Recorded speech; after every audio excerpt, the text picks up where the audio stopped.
Pessoal, 1 de Pedro, capítulo 4. Nós vamos ler novamente o texto que foi lido, de versos 7 a 11.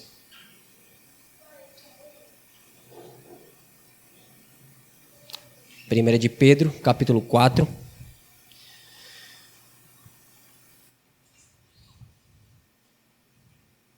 Versos de 7 a 11. Amém? Todos? Diz o seguinte o texto sagrado. Ora, o fim de todas as coisas está próximo. Sede, portanto, criteriosos e sóbrios a bem das vossas orações. Acima de tudo, porém, tende amor intenso uns para com os outros, porque o amor cobre multidão de pecados. Sede mutuamente hospitaleiros, sem murmuração. Servi uns aos outros, cada um conforme o dom que recebeu, como bons despenseiros da multiforme graça de Deus. Se alguém fala, fale de acordo com os oráculos de Deus. Se alguém serve, faça-o na força que Deus supre, para que em todas as coisas seja Deus glorificado por meio de Jesus Cristo, a quem pertence a glória e o domínio pelos séculos dos séculos. Amém. Oremos mais uma vez. Pai justo, obrigado por este ajuntamento aqui, Pai. Eis o teu povo reunido. Nos auxilia com a ação graciosa do teu Espírito a nos iluminar, a compreender da revelação contida no texto sagrado, Pai querido. Obrigado por ter nos falado já uma vez e agora te pedimos que o faça novamente. E leva nossos corações e mentes cativos a Ti, ó Senhor, e a Tua palavra, de maneira que diminuamos nós e que o Senhor seja honrado e engrandecido em Cristo Jesus. Te bendizemos e te agradecemos. Amém.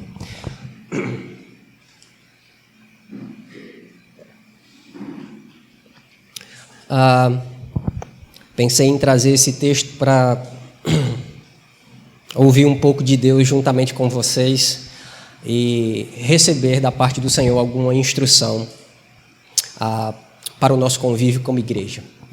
E acredito que esse texto ele é oportuno para nos falar e nos trazer à memória um comportamento cristão quando as coisas estão findando, quando o fim se aproxima, não necessariamente de tempo, mas de consumação. Essa epístola de Pedro, ela é uma exortação. Palavras encorajadoras que estimulam a uma vida prática e santa é o foco aqui nessa epístola para aqueles irmãos forasteiros e dispersos por muitos lugares.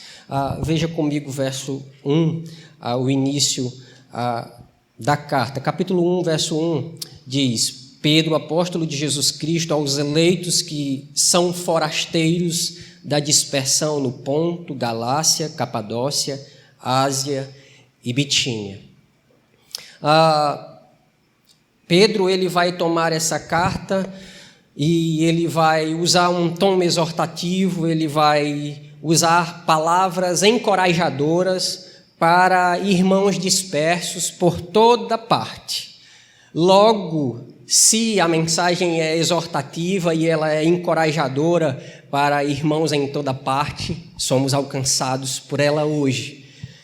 Então, Deus tem muito a nos falar por meio dessas palavras. As exortações a uma vida santa e separada do mundo são recorrentes em todo o texto, em toda a carta, como nós podemos ver no capítulo 1, versos de 14 a 16, capítulo 2, versos de 1 a 2, verso 11, capítulo 3, verso 11 e capítulo 4, verso 2. Olha, verso 2 do capítulo 4. Para que no tempo que vos resta na carne, não vivais de acordo com as paixões dos homens, mas segundo a vontade de Deus. Então segue esse tom encorajador. Não pareçam-se com o mundo, não se associem. No tempo que vocês têm ainda em carne no sentido presente, vivos ainda aqui, não viva de acordo com as paixões dos homens. Vivam de acordo com o que Deus tem a revelar a cada um de nós como igreja de Cristo. Então esse tom, esse encorajamento, ele segue por toda a carta. Pedro ele explica que esse proceder é um testemunho que glorifica a Deus diante dos homens. Esse proceder do povo de Deus, do povo que se ajunta, do povo que se reúne, louva, bendiz o nome de Deus, esse comportamento, esse proceder santo, glorifica a Deus diante dos homens. Veja comigo capítulo 2, verso 12. Mantendo o exemplar o vosso procedimento no meio dos gentios, para que, naquilo que falam contra vós outros, como de malfeitores, observando-vos em vossas boas obras, glorifiquem a Deus no dia da visitação. Que interessante. Esse proceder de vocês em meio aos gentios, um proceder exemplar, comprometido com o que Deus tem em sua lei para vocês, faz com que aqueles que os acusam glorifiquem a Deus no dia da visitação. Lembra de uma palavra de Jesus? Para que os homens vejam a vossa luz e glorifiquem ao vosso Pai que está nos céus. Quem pode glorificar o Pai que está nos céus, senão aqueles que são salvos? Um proceder fiel, comprometido com a lei divina, serve de testemunho para nossos próprios acusadores, de modo que estes, convertendo-se a este Deus a quem servimos, podem ser visitados por Ele de fato, de maneira salvífica, e o glorificar e darem glória a Ele. Então esse tom, esse encorajamento, ele é um tom muito fácil de notar na epístola. Desenvolver uma santidade nos moldes ditos por Pedro nessa carta é um dever individual de cada crente. Porém, isso também acontece através do amor e serviço mútuo de uns para com os outros pela multiforme graça de Deus. Olha que gracioso. É um tom encorajador e exortativo pessoal, ele fala de forma que eu tomo para mim individualmente, me encoraja, mas também é um serviço que deve ser vivido no coletivo. É um desenvolvimento santo de um povo que se ajunta, que trabalha mutuamente, desenvolve os seus dons pela multiforme graça de Deus, de maneira que uns auxiliam-se uns aos outros para que o meu irmão seja mais santo. Olha que graciosidade.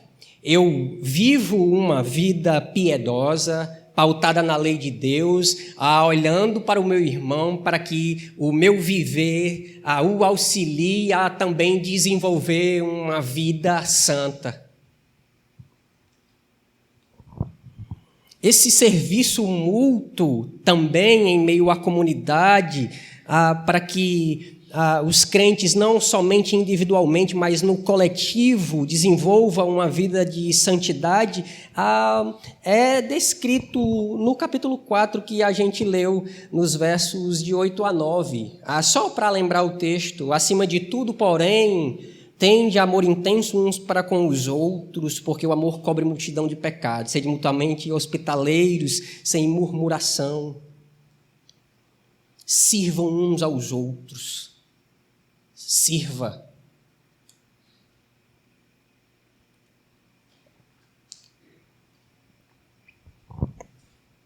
E isso é só uma ideia introdutória de todo o conteúdo belo, rico e gracioso que há nos versos que nós lemos. Mas, indo propriamente para o texto dito, o verso 7, ele diz: ora, o fim de todas as coisas está próximo. O fim não se resume necessariamente a uma ideia de tempo aqui, mas está apontando para uma consumação, a vinda do Senhor.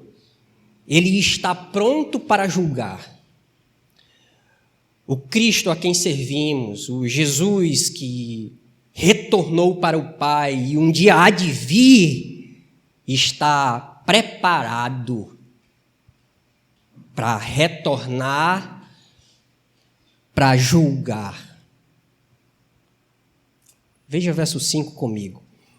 Os quais hão de prestar contas àquele que é competente para julgar vivos e mortos. Percebe que a gente leu o verso 2 para não termos um proceder mundano, segundo os homens e suas paixões, mas segundo a vontade de Deus, porque há um Senhor a quem servimos e com quem nos comprometemos, que está pronto a vir julgar estes que têm esse proceder contrário ao nosso. O fim está próximo, está relacionado a essa consumação, a vinda prometida de Cristo para julgar. Esse dia será um dia de alegria para os crentes, será um dia de regozijo. Esse fim aponta para o dia do justo juízo de Deus. Este dia ele não tarda, ainda que alguns o tenham por tardio. Vê 2 de Pedro, capítulo 3, versos de 9 a 10.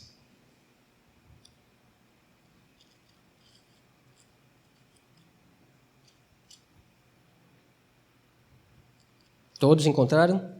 2 de Pedro 3, de 9 a 10. Não retarda o Senhor a sua promessa, como alguns a julgam demorada. Pelo contrário, é longânimo para convosco, não querendo que nenhum pereça, senão que todos cheguem ao arrependimento.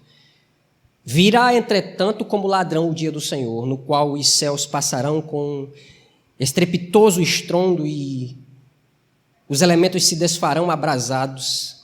Também a terra e as obras que nela existem serão atingidas. Não retarda o Senhor a sua promessa, como alguns a julgam demorada. Os crentes pregam que Cristo retornará, mas que tardio é isso, que já vem com tanto tempo. Mas ele está pronto para vir. Ele está pronto e ele virá. Muitos serão surpreendidos pelo Senhor. Isso pede a minha e a sua atenção. Muitos serão surpreendidos por ele. Que não depende do nosso desempenho religioso, mas do que ocorreu comigo e com você. E sabe por que muitos serão surpreendidos? Porque confundem longanimidade e misericórdia de Deus com passividade e falta de justiça.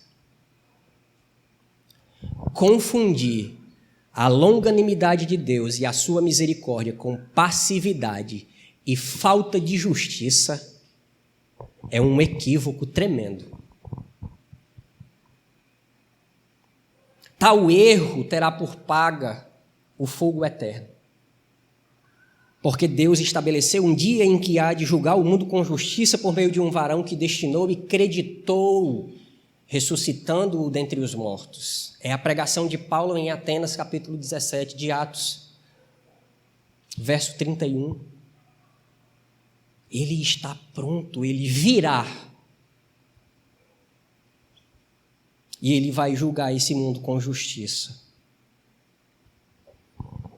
Então, se o fim está próximo e o meu proceder como aquele que se comprometeu com Cristo não é segundo as paixões dos homens, que está no verso 2, mas segundo a vontade de Deus, que também está no verso 2, e o fim, essa consumação, essa palavra de que retornaria de Jesus é real e ela ocorrerá e ele está pronto para vir para julgar.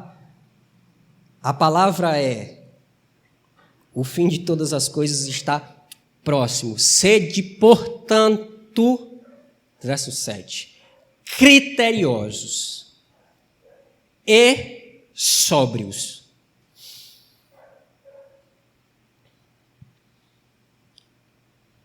O critério aqui traz a ideia de prudência, e prudência seguida de sobriedade, de sensatez. É alguém que tem domínio próprio, que é autocontido, que não é dominado por emoções, não é emocionalista, não se deixa levar pelo que sente, antes domina o que sente. E com critério avalia, porque é sóbrio para o fazer, não se embriaga com as paixões dos outros homens, está comprometido com uma lei cristalina que o norteia, que é lâmpada para os seus pés, que é luz, que ilumina o seu caminho, que trilha, que tem um foco. O critério é ser um crente autocontido, não dominado por emoções. Pedro, ele exorta pelo menos 3 vezes os crentes a serem sóbrios nessa primeira carta, em situações variadas. Ele vai mencionar, sejam sóbrios, sejam sóbrios, sejam sóbrios. Cuidado com a insensatez por pelo menos 3 vezes, então a repetição não é à toa. Quando se repete algo no texto, não é para se fazer pouco caso. Se há uma repetição, há um desejo de prender a minha e a sua atenção. Então sejam sóbrios, capítulo 1, verso 3, de 1 de Pedro. Por isso, cingindo o vosso entendimento, sede sóbrios e esperai inteiramente na graça que vos está sendo trazida na revelação de Jesus Cristo.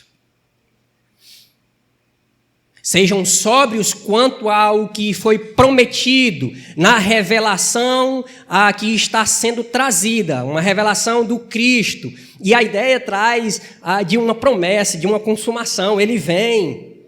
E faz todo sentido no texto, em meio a irmãos dispersos, perseguidos por todos os lugares. Olha, sejam sóbrios quanto às promessas.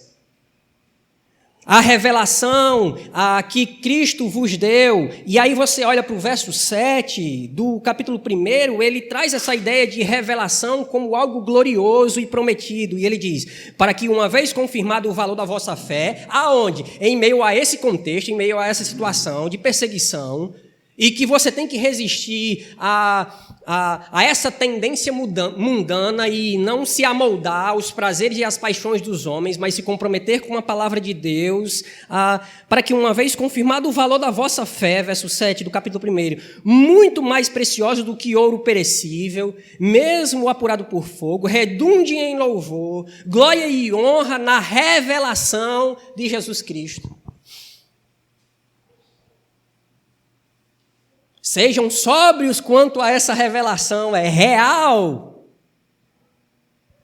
Não é um conto que foi dado. Ocorrerá. Que beleza! Sobriedade inteiramente na graça que está sendo trazida. Quanto mais comprometido, mais agraciado, mais vou aguardar, vou ter em mente essa revelação que me é traga de Jesus Cristo.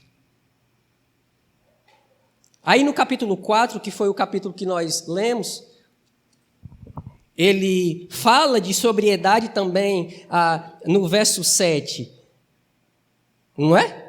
Sejam criteriosos a bem das vossas orações. Ao orar, critério. Critério no orar, meus queridos. Às vezes, parece que estamos lançando palavras ao vento. Às vezes parece que é só uma rotina. Tem que ser em alguns períodos. Graças a Deus por Cristo Jesus, meus irmãos. Graças a Deus por Cristo Jesus. Graças a Deus que quando não sabemos orar como convém, há um intercessor. O Espírito geme em nosso favor. Não sabemos muitas vezes nem o que dizer. Criteriosos em oração. Agora, há também uma outra exortação para que haja sobriedade. E capítulo 5, verso 8, ele vai falar de alguém que está contra nós. Capítulo 5, verso 8, ele fala de sobriedade, ele diz: sede sóbrios e vigilantes. O diabo, vosso adversário, anda em derredor, como leão que ruge procurando alguém para devorar. Irmãos dispersos, irmãos forasteiros, por toda a parte, sejam sóbrios quanto à revelação graciosa da vinda de Cristo, da consumação, de que Ele vem e nos levará para si. Sejam criteriosos a bem das vossas orações. Contudo, também sejam criteriosos, porque há um inimigo real, o diabo.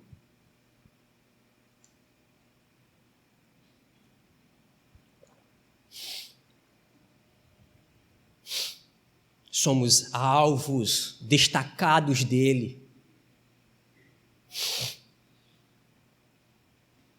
A cobiça do nosso coração é sentida pelo seu faro. Para não dizer que é só o diabo, né? Porque senão a gente culpa só ele. E a gente isenta a gente. Mas a cobiça do nosso próprio coração está nas narinas daquele que é como uma fera e sente onde ir e nos tentar. Sejam sóbrios quanto a isso. Pedro ama essas pessoas. De fato, de modo geral, Pedro está aqui alertando os crentes para que não se embriaguem com as preocupações e com os prazeres deste mundo. Não sejam embriagados com os prazeres desse mundo em que vocês estão. Vê se não faz sentido. Capítulo 4, versos 2 e 3. Para que no tempo que vos resta na carne não vivais de acordo com as paixões dos homens, mas segundo a vontade de Deus, porque basta o tempo decorrido para teres executado a vontade dos gentios, tendo andado em dissoluções, concupiscências, borracheiras, orgias, bebedices e em detestáveis idolatrias. Basta aquele tempo.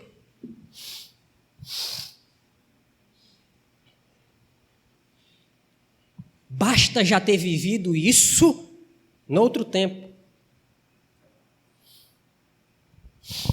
E um proceder comprometido com uma sobriedade, com uma revelação que nos é traga de Cristo,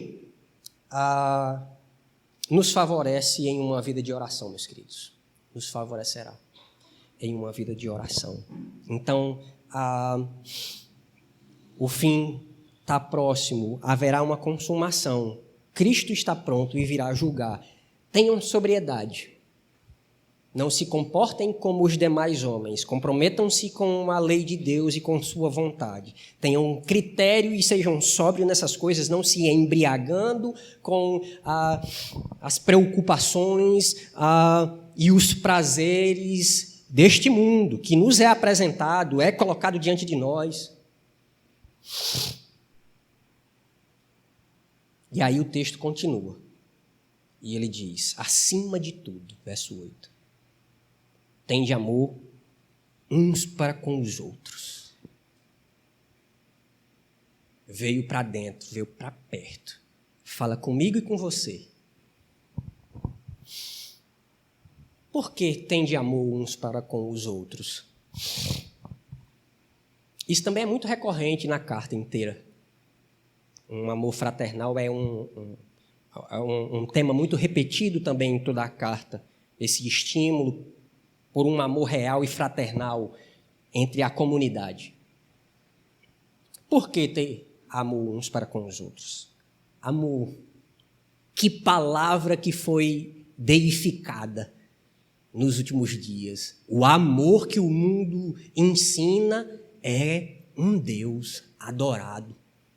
O amor que os cristãos creem e pregam tem um outro conceito. É esse amor aqui que Pedro está falando, que faz o quê? Cobre multidão de pecados. Se o amor cobre multidão de pecados, então quer dizer que então vamos ficar à vontade. Vamos pecar para que nos amemos mais. De modo nenhum.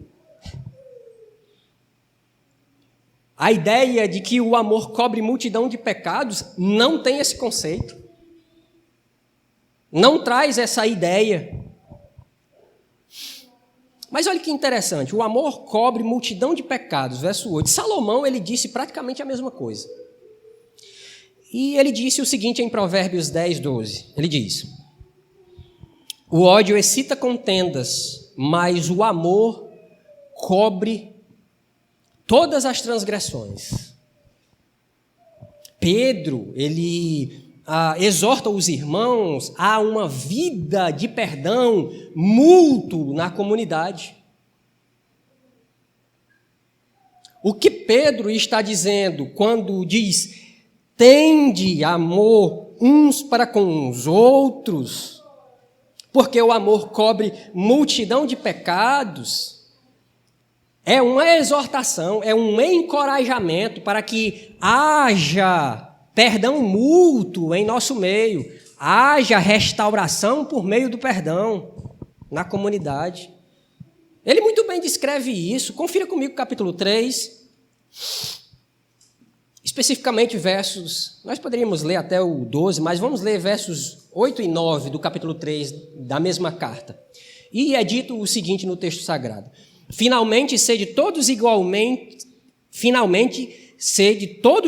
ânimo, compadecidos, fraternalmente amigos, misericordiosos, humildes, não pagando mal por mal ou injúria por injúria, antes, pelo contrário, bendizendo, pois para isto mesmo fostes chamados, a fim de receberdes bênção por herança.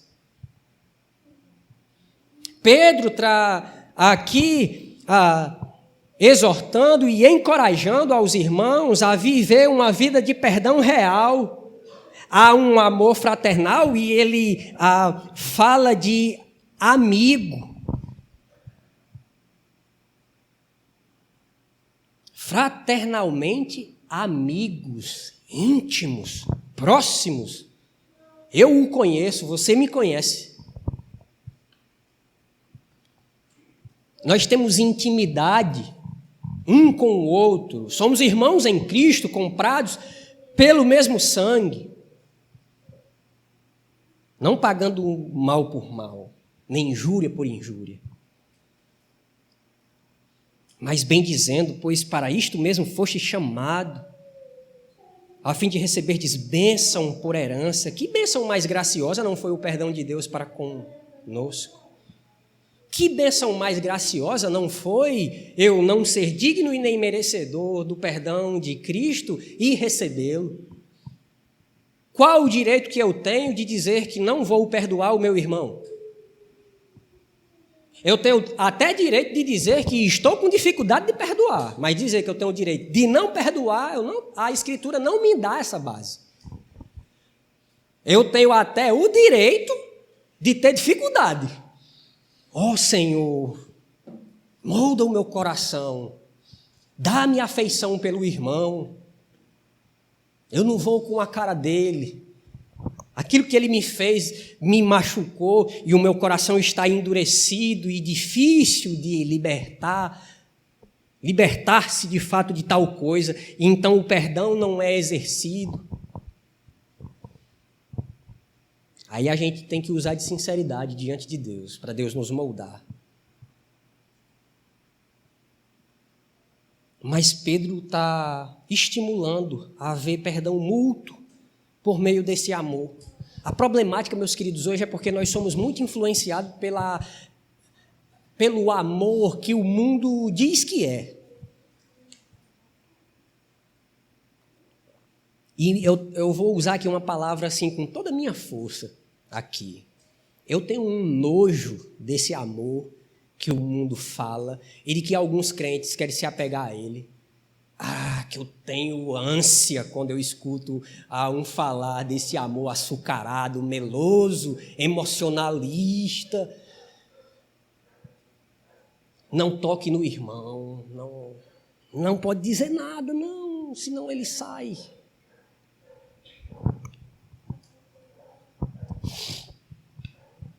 Nos dias atuais, o conceito de amor entre os irmãos é muito mal compreendido por alguns.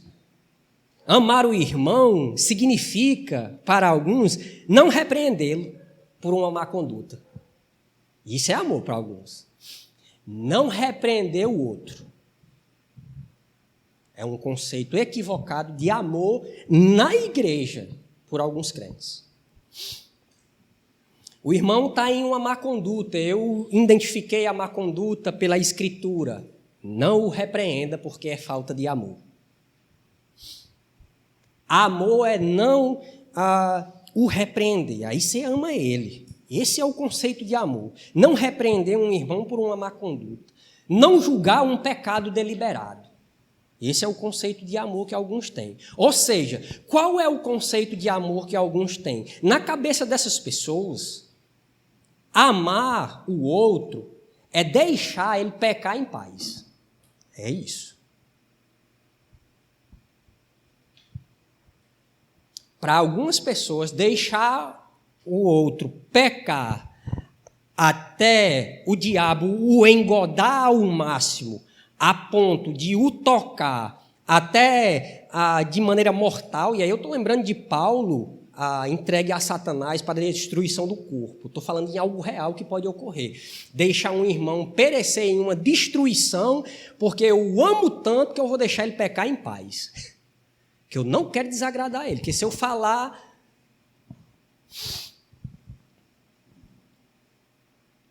Então, para alguns, amar é deixar o outro pecar em paz. E tem alguns que querem esse tipo de amor. Eu não quero ser alvo desse tipo de amor, não.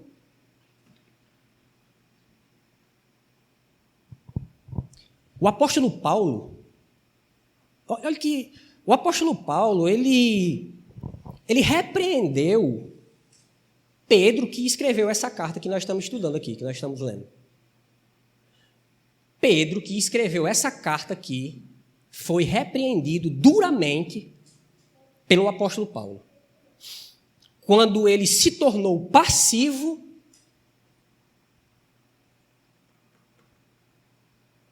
de um julgamento.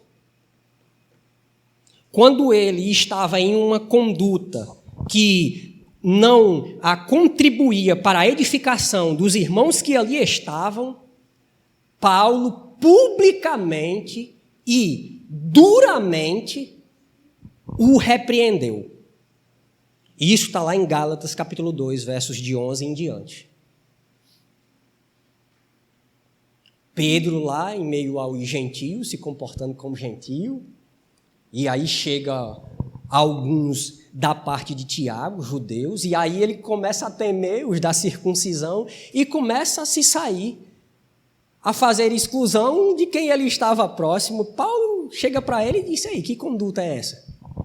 Que conduta repreensível é essa? E o texto diz lá que ele o fez em meio a todos, porque o ato foi em meio a todos. Mas hoje nós somos intocáveis.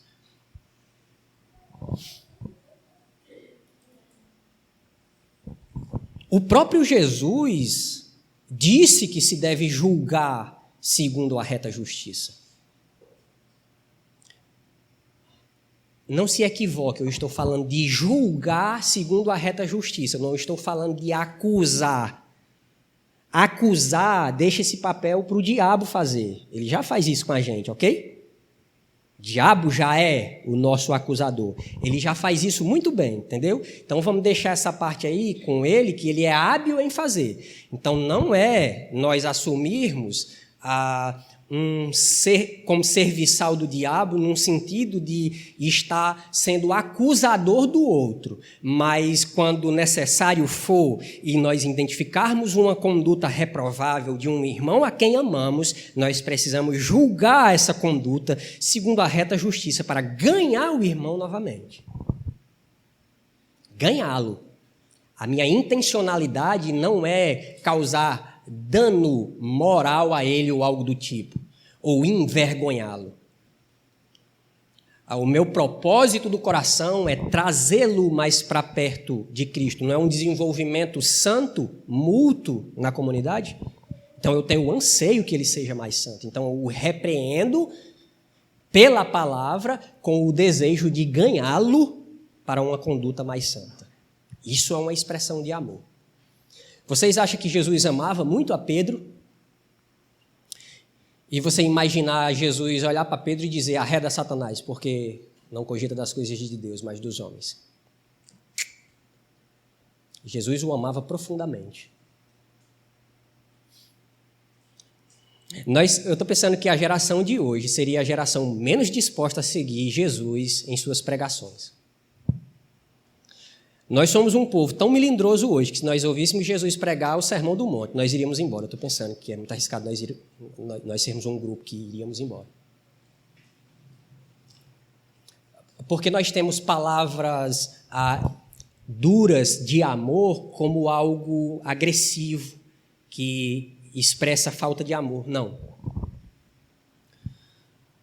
Quando Jesus ele desce do monte e os seus discípulos estão ali envergonhados porque não conseguem expulsar o demônio do filho daquele homem, e Jesus não é nada meloso com eles e diz, não conseguiram, nós não o conseguimos o fazer.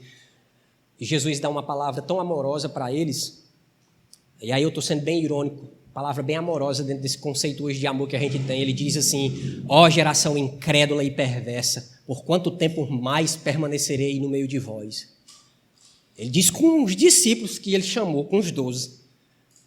Ele chamou de geração incrédula e perversa. Me diga uma coisa, nós estaríamos com corações e ouvidos dispostos a ouvir uma palavra de amor assim de Jesus? Com um tom de nos moldar mais? Esse Pedro que foi repreendido algumas vezes era um Pedro que estava sendo moldado, meus queridos.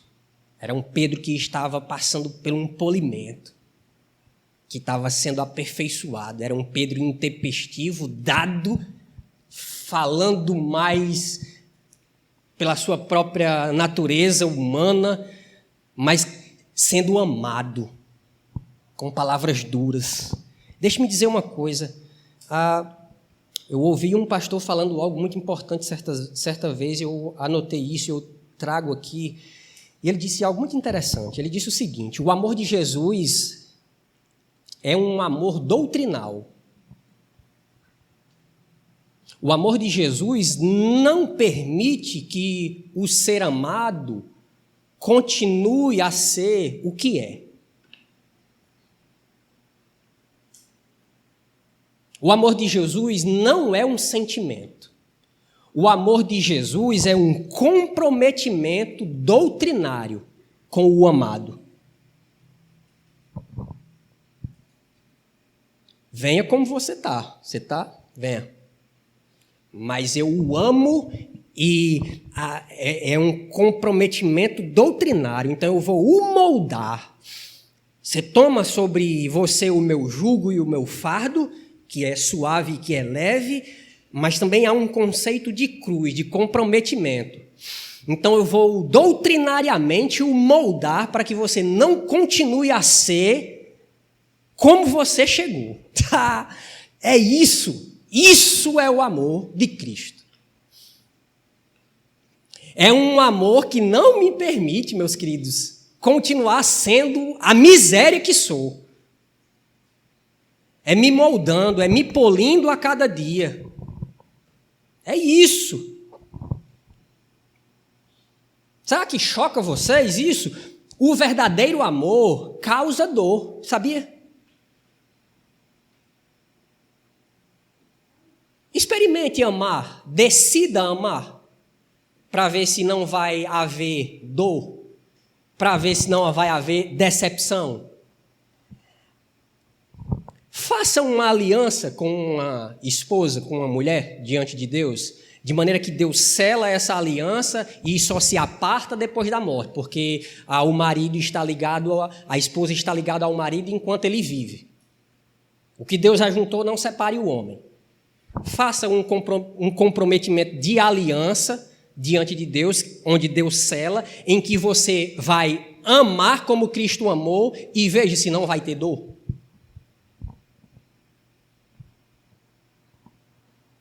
O verdadeiro amor, ele causa dano.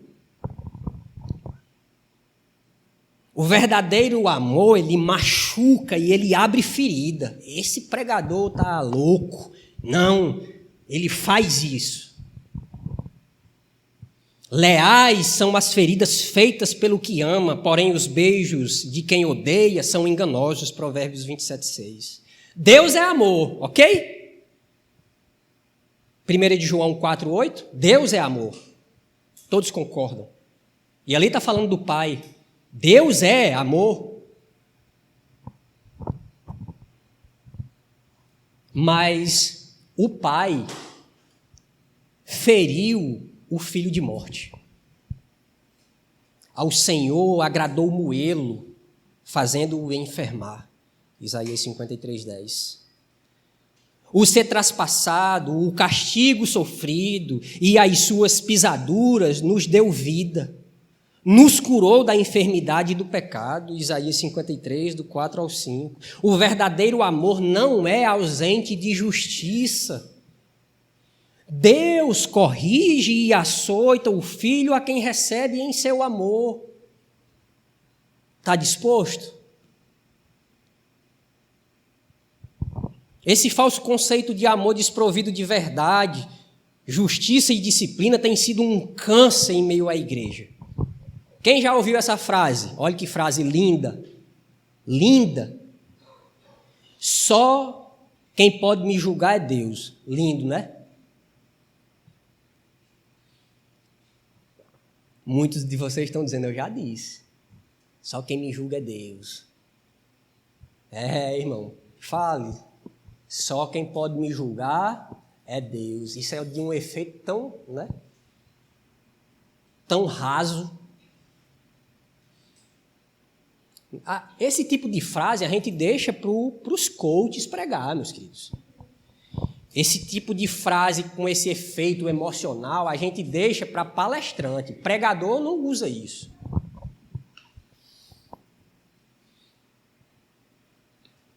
Palestrante usa palavras assim. Só quem me julga é Deus. Muitos dizem isso porque querem viver uma vida sem prestação de contas. Quer fazer parte da igreja e viver do jeito que quer, fazer tudo o que não convém.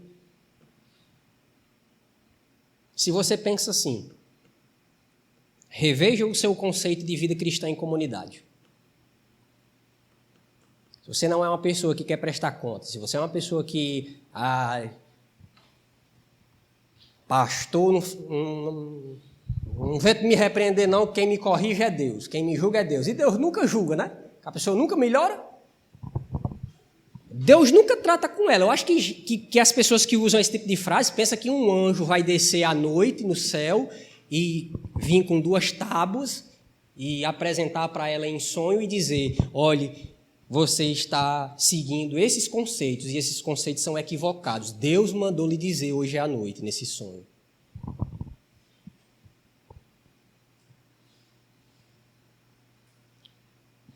Sendo que você tem uma comunidade onde irmãos se reúnem que deveriam fazer isso, mas você não aceita.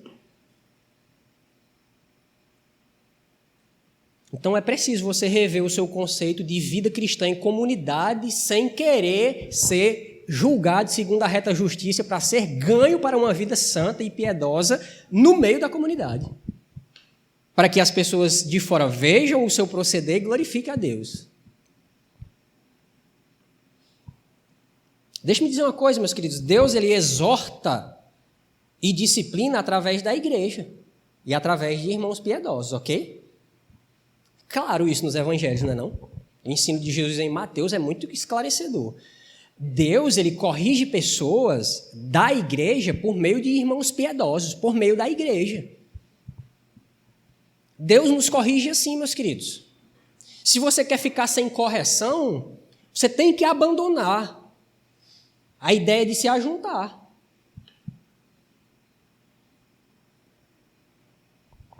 Deus nos livre desse falso conceito de amor, ausente de correção e de disciplina, porque esse tipo de amor é uma evidência de quem não tem pai. Se você tem um pai e esse pai é Deus que o comprou, você sofrerá a disciplina.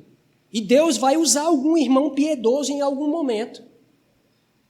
Mas é porque a gente sabe tanto que a gente não quer receber isso. Vocês acham que eu não tenho dificuldade não de ouvir essas coisas, não? Você acha que se alguém chegar para me corrigir, por exemplo, meu querido, você apresentou algo equivocado. Eu acho que você deveria mudar o seu conceito tal, sobre esse ponto. Isso. Você acha que isso não afronta o meu ego, não? Nós somos pessoas infladas, meus queridos, com um coração totalmente mau e tendencioso a achar que sabemos de tudo.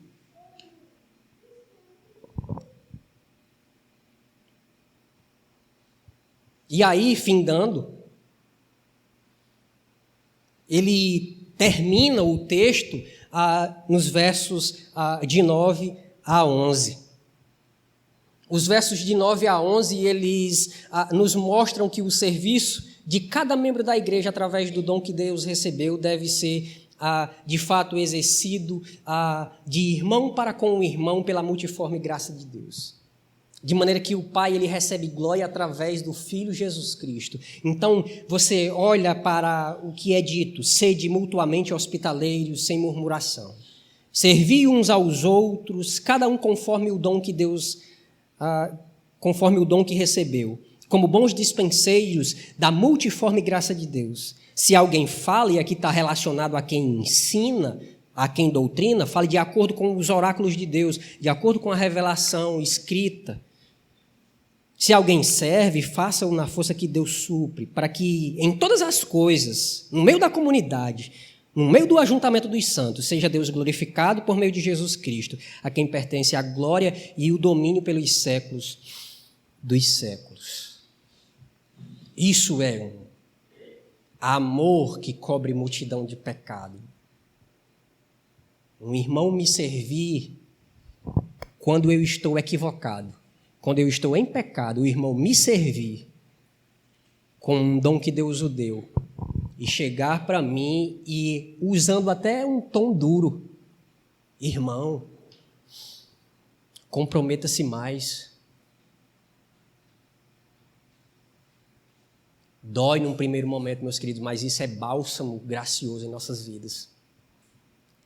Como é bom ter a oportunidade de receber uma repreensão amorosa de um irmão piedoso que Deus usou para nos ganhar, para viver uma vida mais santa e piedosa e comprometida com Ele. Que privilégio poder viver isso. Nós somos filhos e quem é filho necessita ser repreendido em algum momento. Eu quero fazer pelo menos 2 aplicações finais acerca dessas coisas. A primeira delas a exortação é clara. É clara a exortação. Sejamos sóbrios. Sejamos um povo santo, meus queridos.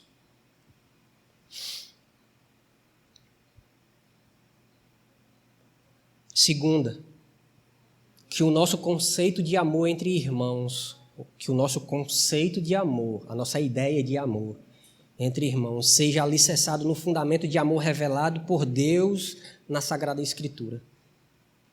E que assim nós venhamos, com todo o amor, servir uns aos outros, com os dons que por graça Deus deu a cada um que compõe o corpo de Cristo.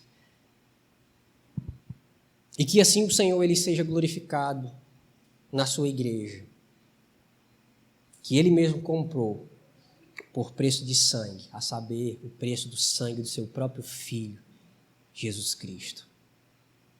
Oremos. Bondoso Pai, nos ajuda a guardar, Senhor Deus, a Tua palavra em nosso coração, para que nós não venhamos pecar contra Ti. E que toda vez, Senhor Deus, que todas as vezes que pecarmos, que graciosamente o Senhor nos repreenda e nos conduza, Senhor Deus, à reta justiça. Usa irmãos piedosos quando necessário for, Senhor Deus. E nos ganha a cada dia, nos moldando e nos conformando à imagem do Teu Filho, para que venhamos ser um povo comprometido, não com um proceder segundo os homens e as suas paixões, mas segundo a Sua vontade. O tempo da consumação de todas as coisas se aproxima. O Cristo virá, que nos regozijemos com esse dia, tão aguardado por aqueles que, de fato, esperam a manifestação gloriosa do nosso grande Deus e Salvador Jesus Cristo. Amém. Meus queridos, Deus os abençoe.